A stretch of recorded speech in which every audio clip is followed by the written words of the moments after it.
Este é o som da nossa Comissão de Inquérito. Esta quarta-feira é nosso convidado Rui Tavares. Dispensa apresentações. Bom dia, bem-vindo. Bom dia. Bom dia. Está bem disposto? Agora estou mais bem disposto que na rua, que está frio. Aqui está com as orelhas quentinhas, disse há pouco que os fones ajudavam. E isto ainda vai aquecer mais agora. E já sabe o que é o esternocleidomastoideu, não é? Já sei, essa já dá pontos. Ainda não. Sabe como é que isto funciona, Rui Tavares?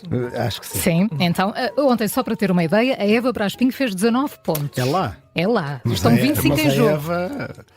A Eva, ela é esperta, é inteligente. Conta que se preparou muito. É? Sim, ela diz que sim. Estudou. Então estou tramado. Vamos lá. Vamos começar com uma muito fácil, Rui. O Rui Tavares foi considerado em 2015 o político português mais influente do Twitter. Lembra-se dessa distinção? Quem é que ficou Havia uma rede social com esse nome. Havia em 2015. Quem é que ficou em segundo lugar nesse? Acho que foi o João Galamba, se não me engano. Acho muito bem. Certíssimo. 5 pontos. Ok. Estes regueiros são importantes, afinal. O João Galamba foi o meu esternocleidomastoideu.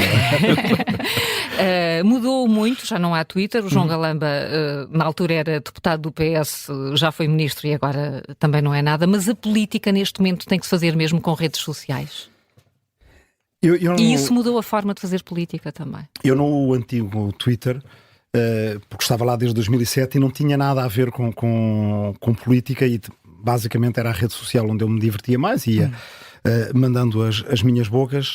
Tenho à volta de 110 mil seguidores e noutras redes sociais muito menos. Portanto, eu tenho que estar onde estão as pessoas e tenho que chegar às pessoas.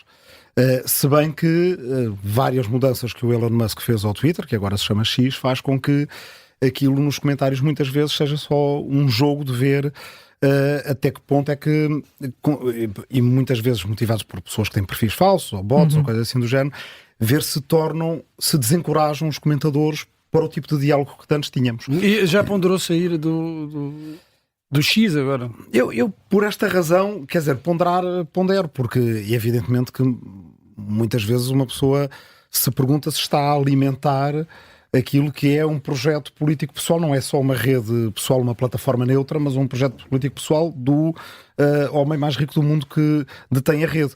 Por outro lado, há uma obrigação de, ainda por cima, sendo deputado, estar em contacto com o máximo número possível de pessoas que são nossos concidadãos, e de o fazer através das redes sociais. Mas sente que é eficaz essa comunicação? Sente que chega aos seus eleitores, ou potenciais eleitores? As redes sociais tornaram-se, em boa medida, campos de batalha, mercê também da desregulação que impera nesse meio. E, portanto, faz com que, muitas vezes, os projetos políticos partidários de poder em competição tentem sabotar-se uns aos outros nas redes sociais de uma maneira que não seria possível na imprensa que tem outro tipo de regulação. E isso vemos, acho que o exemplo extremo daquilo que se passou foi agora na Roménia, com a candidatura presidencial de um candidato que tinha à volta de 4 ou 5% nas sondagens e que de repente tem 22% e que muito provavelmente iria até ganhar a presidência da República da Roménia, mas repare-se numa coisa.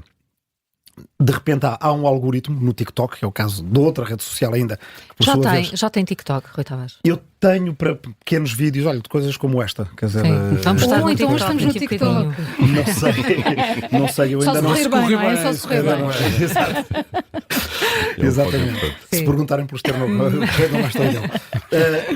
Mas repare numa coisa, quer dizer, o algoritmo do TikTok fez com que aquele candidato fosse muito mais visto do que qualquer outro. Isso não seria possível numa televisão. Mas isso é suficiente para impugnar as eleições? Para dizer isto não valeu? Não é um caminho perigoso. O impugnar as eleições, a primeira volta das eleições na Roménia, e estamos aqui os dois a falar, provavelmente sem ter lido o acórdão do Tribunal Constitucional Romeno que determinou isso, portanto, com essa devida distância, parece-me a mim ser casa arrombada, trancas à porta, não é? O que é preciso é, a montante disso, a União Europeia regular as redes sociais e procurar que elas tenham os mesmos critérios de equilíbrio e de tratamento qualitário, proporcional das campanhas que têm os jornais ou televisões, porque senão há uma concorrência desleal entre o jornalismo tradicional, que apesar de tudo nasceu com a democracia e nos dá os fundamentos, os alicerces para que nós tenhamos a democracia que temos hoje, e vir uma rede detida por alguém da República Popular da China e dominado pelo Partido Comunista Chinês, que diz agora este senhor vai ter 200 ou 300 ou 400 ou milhares de vezes mais visualizações do que todos os outros, e vai entrar num eleitorado em que os outros não entram, e podemos meter-lhe um turbo artificial. Aí qualquer potência estrangeira pode começar a fazer isso ao país. Sim, mas as potências estrangeiras, como a China, por exemplo, investiram em setores estratégicos nos países europeus, e isso não, se calhar é mais importante do que essa capacidade das redes sociais desses países também influenciar as eleições, ou parece que são coisas diferentes? Quer dizer, eu não sei, a China, por ter o Porto do Pireu em Atenas, ou perto de Atenas, não consegue ainda comprar candidatos presidenciais ou a primeiro-ministro na Grécia. Portanto, é mais importante a influência que podem ter nessas redes sociais. Vocês estão nos médias, são jornalistas, não precisam que eu vos explique a importância que a informação tem nos dias que correm. O que eu creio é que quem tem muito poder económico, seja uma ditadura como a China, seja o homem mais rico do mundo, tem esse poder, mas isso não lhe deve dar o direito de comprar governos, presidentes da República e legislaturas de outros países, ou até dos seus próprios países, porque isso significa que a partir daí a legislação passa a estar enviesada a favor apenas ou de um regime estrangeiro ou de um homem mais rico do mundo, e aí é a própria democracia que se transforma em oligarquia, e nós já estamos numa luta global entre preservar a democracia ou sussurrar perante vários tipos de oligarquias. Vamos em frente, começa com 5 pontos. Ok. Quase no TikTok. É vereador na Câmara Municipal de Lisboa. Conhece bem a cidade? Bem, eu nasci em Lisboa, passei a minha infância no Ribatejo, numa aldeia, e gosto de achar, e o meu pai era chofer de praça, como ele próprio dizia, então, era nas horas vagas, mas... Em Lisboa. Em Lisboa. Não, então. Mas ela achava que eu não conhecia como deve ser. Então, e a bandeira? Conhece bem? A bandeira de Lisboa, sim. Que inscrição faz parte? O que é que se pode ler? Muito nobre e sempre leal cidade de Lisboa. Sim, que maravilha. Tinha eu aqui várias sugestões. Vai aos 20 hoje. Vamos todos ao Aos TikTok. 25, vamos ver se não vai aos 25. Calma. Rui Tavares, no próximo ano temos autárquicas. O LIVRE defendeu uma frente de esquerda, em particular em Lisboa, mas publicamente ainda não teve respostas, além da CDU, que já tem um candidato próprio. Vai continuar à espera dos outros partidos?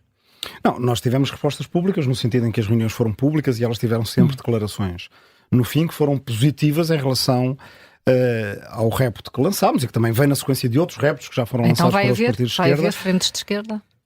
Agora, estamos atrasados. É o meu diagnóstico. Ou seja, estas reuniões foram tidas no primeiro semestre do ano, ou no início do segundo semestre, acho que a última foi em julho.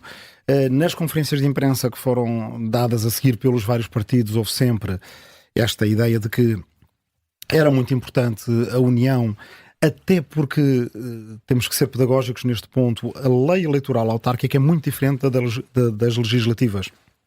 E, portanto, às vezes as pessoas acham que se a esquerda tiver maioria numa determinada cidade, ou se a direita tiver maioria numa determinada cidade, pode, depois das eleições, fazer uma geringonça. Não, nas autárquicas quem ganha governa. Nas autárquicas não há geringonças, claro. Ou seja, não há coligações pós-eleições. A lista que tiver um voto a mais do que as restantes tem o Presidente da Câmara. E o Presidente da Câmara, com uma delegação de competências que seja suficientemente ampla, governa. E, portanto, nós vemos isso em Lisboa. Há 10 vereadores à esquerda, há 7 vereadores à direita. O Presidente da Câmara é Carlos Moedas e isso é a legitimidade que a lei eleitoral autárquica lhe dá. Portanto, não dá para ser negligente se achamos que a cidade está mal governada e com muito pesar meu, porque tenho uma boa relação com o Presidente Carlos Moedas, que já vem de antes das eleições e que eu preferia dizer que o mandato dele está a ser um sucesso também como lisboeta, mas não está. Se achamos que é importante mudar de rumo em Lisboa, isto tem que ser feito com tempo e com mobilização da população, ou seja, não basta os partidos chegarem uns meses antes das eleições e dizerem tomem aqui os candidatos e as candidatas e estão atrasados. Quer dizer que o LIVRE vai continuar à espera do PS até quando? Não, quer dizer que o LIVRE vai continuar a fazer o que já faz desde o início do mandato, que é um esforço de mobilização da população em Lisboa e de criação de um debate público sobre coisas, olha, como por exemplo, foi polémica a ciclovia da Almirante Reis desde o início, porque o Presidente Carlos Moedas disse que era para acabar com ela, depois apresentou um plano que era um plano dispendiosíssimo de alterar todas as saídas do metro da Almirante Reis, mudá-las para outras ruas, provavelmente nem daria para fazer, e o LIVRE apresentou uma contraproposta em que as ciclovias seriam encostadas aos passeios, em que arborizaríamos a Almirante Reis, em que diminuiríamos ali algum estacionamento para poder ganhar, porque alguma coisa tem que ser. O espaço é finito. Almirante Reis não alarga, isso já foi tentado fazer, mas era preciso fazer arcadas pela Avenida de Fora, que não é possível, não podemos mudar aqueles prédios de lugar. E a verdade é que, hoje em dia, o plano que o Presidente da Câmara apresentou é parecido com aquele que o LIVRE apresentou no primeiro ano de mandato, só que perderam-se 3 anos. Este tipo de mobilização, se a multiplicássemos, e aí de facto era importante ter os outros partidos, um só não a consegue fazer, se a multiplicássemos por 10, por 20, por 30, com sessões nas juntas de freguesia todas, com mas não está a população de Lisboa, não está a acontecer e é um risco, porque os lisboetas, como os coimbrões, como os portuenses, eles não querem só que se lhes apresente os candidatos e que sejam chamados a votar. As pessoas estão muito implicadas na vida da sociedade. Os temas hoje em dia da qualidade de vida, da despoluição, da arborização da cidade e combate às alterações climáticas são coisas que dizem muito às pessoas e as pessoas querem estar implicadas nelas. E ainda, esses assuntos ainda, enfim, chegaremos a eles. Vamos avançar, Rui Tavares, para mais 5 pontos. Vamos ver. Qual foi o país que Marcelo Rebelo de Sousa mais vezes visitou enquanto Presidente da República, somando os 2 mandatos? Ok, eu esta aqui vou arriscar. Ou quer ajuda para excluir? As ajudas são 3 hipóteses. Não. Então arrisca. O risco é bom. O país que mais vezes visitou. Quer dizer, aqui as hipóteses mais fortes foi eu fazer a minha própria... Sim, está a pensar alto. A minha própria lista. Os países que são mais fortes para uma coisa deste género seriam ou a vizinha Espanha, ou o Brasil, ou, se fosse primeiro-ministro, diríamos certamente a Bélgica e Bruxelas. Se bem que aí se calhar não conta. Vou dizer Brasil. Espanha. Era Espanha. Não posso. 2,5. Fazer um andu, não é? Com as ajudas acertava. Pois não estava cá sequer o Brasil. Visitou Espanha 17 vezes, França 16 e Estados Unidos 10. Foram os 3 países mais visitados por Marcelo. O Brasil não esteve lá. Vamos falar um bocadinho de presidenciais. Vamos falar um bocadinho de presidenciais, porque, enfim, o assunto não tem saído da agenda. O LIVRE deve ter um candidato próprio. É porque o seu nome aparece nas sondagens à frente de outros, se calhar, como Santana Lopes, por exemplo. Bem, eu acho que o que é importante é que Portugal tenha um ou uma Presidente da República que no próximo mandato leve muito a sério as questões do Estado de Direito, da democracia e dos direitos fundamentais. As coisas não estão fáceis em nenhum país europeu, já falámos aqui de alguns casos, e a Presidente da República, podemos ter uma Presidente da República mulher, é a nossa válvula de segurança, é a válvula de segurança do sistema. E, portanto, é a última garantia de que, se alguma coisa correr mal, há ações, há um diálogo direto com os cidadãos que pode e deve ser tomado, e já o foi no passado também. E, portanto, isso é que é o mais importante. É importante que as pessoas que sentem que correspondem a esse perfil, que avancem, que sejam claras perante o país. Claro que se está a discutir isto com muita antecedência, mas Portugal é um bocadinho assim, quer dizer, nós começamos a discutir o orçamento 6 meses antes do orçamento. Depois ainda estamos na especialidade do orçamento e começamos a discutir presidenciais 1 ano e tal antes. É cedo ainda para haver candidatos, Rui Tavares? Não sei se é cedo, porque isso depende do que emerge da sociedade civil. E eu acredito que os partidos aqui devem ir atrás do que forem as vontades individuais das pessoas que se sentirem esse peso da responsabilidade. Mas podem dar um empurrãozinho, os partidos às vezes dão. No livro que temos feito, e também com 2 eleições presidenciais desde que o partido existe, é esperar que haja candidaturas da sociedade civil e do campo político progressista, que é o nosso, genericamente, e depois fazer uma consulta e um referendo interno que deu o apoio a António Sampaio da Nova em 2016, que foi um candidato que teve 23% e que de hoje pouco se fala, é um dos melhores, se não mesmo o melhor resultado à esquerda em eleições presidenciais recentes, e a Ana Gomes também ficou em segundo. Que ficou em segundo e que fez uma candidatura que eu sei que foi do meu ponto de vista de patriotismo democrático. Foi uma candidatura feita também com grande espírito de sacrifício, porque queria impedir que o candidato da extrema-direita ficasse em segundo, e isso foi conseguido. Em ambos os casos, com o apoio do LIVRE e sem apoio, por exemplo, do PS. E está a ver...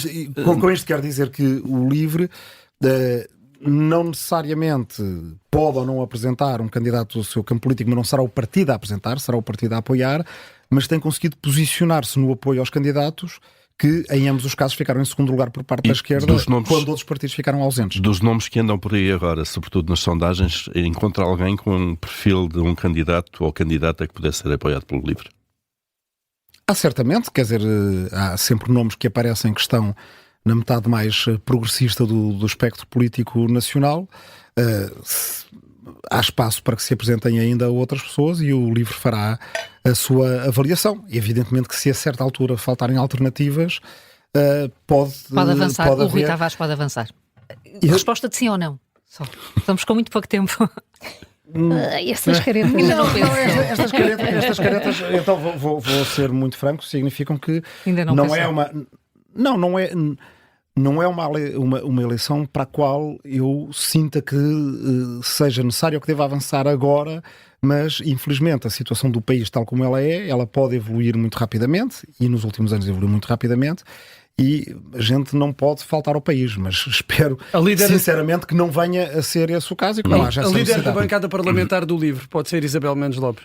Isso, certamente a Isabel é uma excelente líder parlamentar, é uma pessoa que tem com um estilo muito diferente de falar e de estar na política. É uma pessoa que eu tenho visto que tem muito respeito por parte de muita gente que eu vou encontrando, que vem falando comigo, e também é muito importante a política também ter esses perfis diferentes, e eu acho que a Isabel, tanto do ponto de vista do que como técnica e como profissional na área dos transportes, sempre sabe da maneira como só gosta de falar daquilo que efetivamente estudou e conhece, e pelo respeito à educação, mas a firmeza na defesa de valores que ela tem. Claro que é uma excelente quadro, é um excelente quadro político, e portanto também poderia ser capaz de ser uma boa candidata à presidência da República, mas neste momento estamos principalmente à espera que de fora da área dos partidos haja quem se apresente. Muito bem, e que formalize. 10 pontos, Rui Tavares, vamos continuar.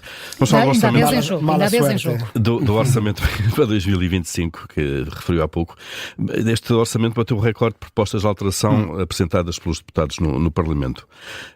Quantas foram essas propostas que acabaram por ser votadas? Podemos arredondar aqui à dezena, para não... À dezena? Sim.